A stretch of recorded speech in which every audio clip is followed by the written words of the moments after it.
శ్రీమాత్రే నమ. జై గురు దత్తాత్రేయ నమ. ఈ వీడియోలో మనం మకర రాశి వారికి 2025వ సంవత్సరం ఏప్రిల్ నెల మాస ఫలితాలు పరిశీలిద్దాం. మరి ఈ రాశి వారికి ఇంచుమించుగా ఈ నెల నుంచి కొత్త జీవితం ప్రారంభమైనట్టే. అన్ని గ్రహాలు ఇంచుమించుగా శుభస్థానాల్లో ఉండగా ఈ రాశి వారికి ఈ నెల ప్రారంభమైంది.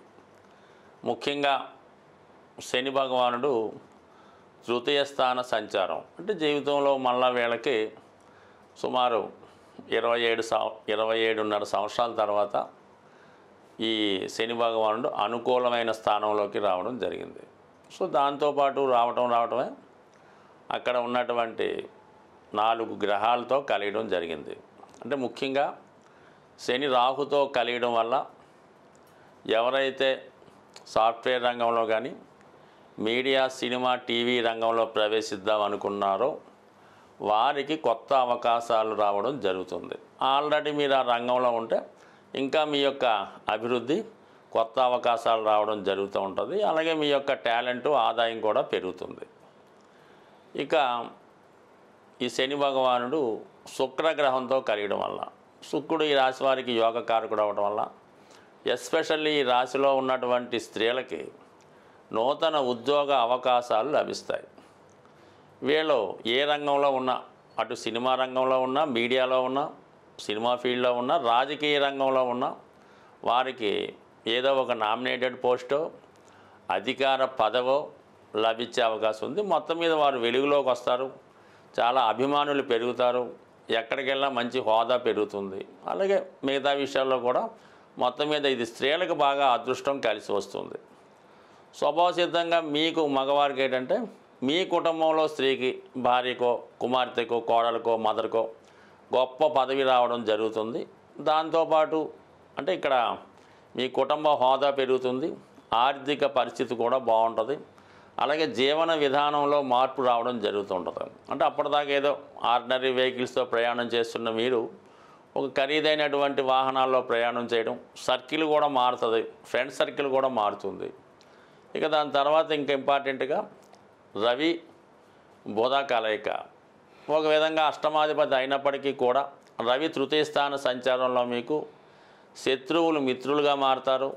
గతంలో మిమ్మల్ని ఇబ్బంది పెట్టిన వాళ్ళు, అసహించుకున్న వాళ్ళే తిరిగి మీ యొక్క స్నేహాన్ని కోరుతారు, మీ అభివృద్ధికి సహకరిస్తారు. అంటే దూరమైనటువంటి బంధుమిత్రులు అధికారులు తిరిగి కలుసుకుంటారు, వాళ్ళు కూడా మీ గ్రూపులో చేరి మీ యొక్క అభివృద్ధికి సహకరిస్తారు. ఇది విద్యార్థులకి చాలా గొప్ప అవకాశాలను తీసుకురావడం జరుగుతూ ఉంటుంది. ఇక్కడ ఈ శుక్ర బుధ రవిగ్రహాల కలయిక తృతీయ స్థానమే ఏదన్నా స్టార్టింగ్ మనసులో ఒక ఆలోచన, దాన్ని విజయం వైపు పరిగెత్తించడానికి, దాన్ని పదే ప్రయత్నం చేయడానికి 3వ స్థానం కారణమవుతుంటుంది. అందువల్ల విద్యార్థులు ఏదైనా పోటీ పరీక్షలో ఉన్నత విద్యలో అంటే ఏదన్నా మెడికల్ ఎంట్రన్సో ఐఐటి ఎంట్రన్స్లో కోరుకొని ఉంటే వారికి ఒక మంచి అవకాశాలు ఈ సమయంలో రావడం జరుగుతూ ఉంటుంది. సో ఇక మిగతా గ్రహాలు ఉన్నప్పుడు గురుగ్రహం ఒక విధంగా గురువు ఈ రాశి వారికి చాలా అనుకూలంగా రావడం జరిగింది. అంటే పంచమ స్థానం అన్నది పూర్వపుణ్యస్థానం కాబట్టి గత జన్మలో చేసినటువంటి పుణ్య ఫలితాలు మీకు మీ సంతానం రూపంలో రావచ్చు, లేదంటే మీకు ఉన్నటువంటి హాబీసు ప్రయత్నాల ద్వారా రావచ్చు. అలాగే పంచమంలో ఉన్నటువంటి గురువు మంచి ఆలోచనలు ఇస్తూ ఉంటాడు. భాగ్య దృష్టితో రాశిని వీక్షించడం వల్ల మిమ్మల్ని మీరు చాలా జాగ్రత్తగా కాపాడుకుంటూ మీలో ఉన్నటువంటి చారిటీ అలాగే సంస్కారాన్ని కాపాడుకుంటూ మిమ్మల్ని మీరు అభివృద్ధి పరుచుకుంటూ ఉంటారు. అంటే ఓ మంచి పేరు వచ్చే విధంగా కాపాడుకుంటూ ఉంటారు. మంచి అలవాట్లు మంచి ఆలోచనలు వస్తూ ఉంటాయి. అంటే ఒక గౌరవప్రదంగా కనబడుతూ ఉంటారు సమాజానికి. విద్యార్థులు చాలా క్రమశిక్షణతో మెలుగుతారు.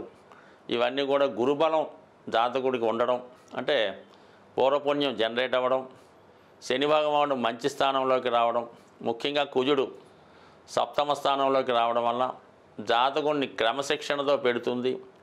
చిన్న చితగా మీకు ఇబ్బంది పెట్టేవారు కానీ మీ పార్ట్నర్స్ కానీ ఎవరైనా ఇబ్బంది పెడుతుంటే వారి జీవితంలో పక్కగా తప్పుకొని మీరు మళ్ళా కొత్త జీవితం ప్రవేశించగా కొత్త పరిచయాలు కొత్త సంబంధాలు ఏర్పడే అవకాశం ఉన్నది. బట్ ఏదైనా ఈ మకర రాశి వారికి ఒక కొత్త లైఫ్ ప్రారంభం జరిగింది. అది ఏ దశలో ఉన్నా, ఏ ఏజ్లో ఉన్నా వారి వారి స్థాయిని బట్టి కొత్తగా మీ లైఫ్ ఇక్కడి నుంచి ప్రారంభమై చాలా కాలం పాటు ఇది అభివృద్ధికరంగా సాగే అవకాశం ఉంది. జీవితంలో ఓడిపోయినవన్నీ తిరిగి సంపాదించుకునే విధంగా ఈ నెల నుంచి మీ ప్రయత్నాలు ప్రారంభమవుతాయి. పోగొట్టుకునే ఒకటి తిరిగి మీ జీవితంలో ప్రవేశించడం జరుగుతుంది. సాధారణంగా గ్రహాలచే పీడించబడుతున్నవారు, ఇబ్బంది పడుతున్నవారు ఆ గ్రహాలకు పరిహారం చేసుకోవడం వల్ల సులభంగా ఆ సమస్య నుంచి బయటపడవచ్చు. అంటే ఇప్పుడు ఈ నెలలో శనిగ్రహం మారుతూ బుధగ్రహంతో కలియడం వల్ల ఈ వ్యాపార వర్గంలో ఉన్న వాళ్ళకి చాలా వరకు వ్యాపారం మందగిస్తుంది. విద్యార్థులు ఎంత చదివినా కూడా చదివింది జ్ఞాపకం రాక పరీక్షల్లో రాయలేకపోతుంటారు. అలాగే చాలా వరకు సరైన నిర్ణయాలు తీసుకోలేకపోవడం వల్ల చాలా వ్యవహారాల్లో నష్టపోవడం జరుగుతూ ఉంటుంది. ఆ కారణం వల్ల బుధుని యొక్క అనుగ్రహం కోసం చాలా సులభం మాట. బుధుడు తొందరగా అనుగ్రహించే గ్రహం. ఇది విద్యార్థులు లాంటి వాళ్ళు వినాయకుణ్ణి బుధవారం రోజు గరికతో అర్చించి వినాయకుడికి సంబంధించినటువంటి 12 నామాలు, 108 నామాలు, సంకటనాశన గణేష్ స్తోత్రము చదువుకుంటే సింపుల్గా అయిపోతుంది. మరి పరీక్షలు వెళ్ళేటప్పుడు అయితే ఏం చేస్తారంటే, మీరు వినాయకుడికి గరికతో పూజిస్తారు కదా, అది ఇంట్లో అయినా దేవాలయంలో అయినా ఆ గరికను కొద్దిగా మీ హాల్ టికెట్లోనో మీ పాకెట్లోనో పెట్టుకుంటే చాలా వరకు విజయం లభిస్తుంది. ఇక వ్యాపార సంస్థల్లో ఉన్నవాళ్ళు ఏం చేయాలంటే, గణపతిని ప్రతినిత్యం పూజిస్తూ, అలాగే వీలున్నవారు అవకాశం ఉన్నవారు విష్ణు సహస్రనామం లేదా గోవింద నామాలు చదువుతూ ఉండాలి. లేదంటే మీ షాపులో క్యాసెట్ రూపంలో వేస్తూ ఉంటే చాలా వరకు పనిచేస్తుంది. మీరు అటు వ్యాపారస్తులు, ఆర్థిక సమస్యలతో ఉన్నవాళ్ళు బుధవారం రోజు విఘ్నేశ్వరుడి ఆలయంలో అటుకులు ఉంటాయి కదా, కొద్ది గట్టి అటుకులు లాంటివి 1 కిలో తీసుకోవడం, బెల్లం గుండగా చేసి 1 కిలో అందులో కలిపి మరి పిల్లలు పంచిపెట్టే ప్రసాదంలాగా వినాయకుడికి నైవేద్యంగా పెట్టి వచ్చిన భక్తులకి పంచిపెట్టడం వల్ల కేవలం మీరు ఒక 3 వారాలు చేసి చూడండి, అద్భుతంగా మీకు ఉన్నటువంటి మొత్తం సమస్యలు ఆర్థికపరమైనవి పరిష్కారం అవడం జరుగుతూ ఉంటుంది. సో ఇది ఈ విధంగా ఈ బుధగ్రహ అనుగ్రహం కోసం ఈ విధంగా చేయొచ్చు. కామన్గా బుధ అనుగ్రహం ఉంటే విష్ణుమూర్తి, లక్ష్మీ అనుగ్రహం కూడా లభిస్తూ ఉంటుంది.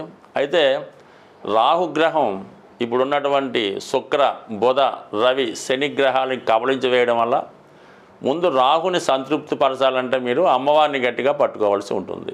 ఏదో ఒక వారం ఏదన్నా అమ్మవారి ఆలయంలో దర్శించి అమ్మవారికి శక్తి ఉన్నవారు ఒక నిమ్మకాయల దండ వేయండి, లేనివారు ఒక 4 నిమ్మకాయలు అమ్మవారి ఆలయంలో ఇవ్వడం వల్ల అమ్మవారి యొక్క అనుగ్రహం దొరికిందంటే ఇంకా ఆటోమేటిక్గా మొత్తం అంతా కూడా సమస్య పరిష్కారం అవుతూ ఉంటుంది. ఇవన్నీ చేయలేని వారు మరి శనిగ్రహ అనుగ్రహం కోసం ఓం నమశివాయ అనే శివ పంచాక్షరీయ నామాన్ని ప్రతిరోజు 1008 సార్లు మీరు ఏ విధంగా ఉన్నా మనసులో చేసుకోండి. అన్ని సమస్యల నుంచి బయటపడతారు. స్వస్తి.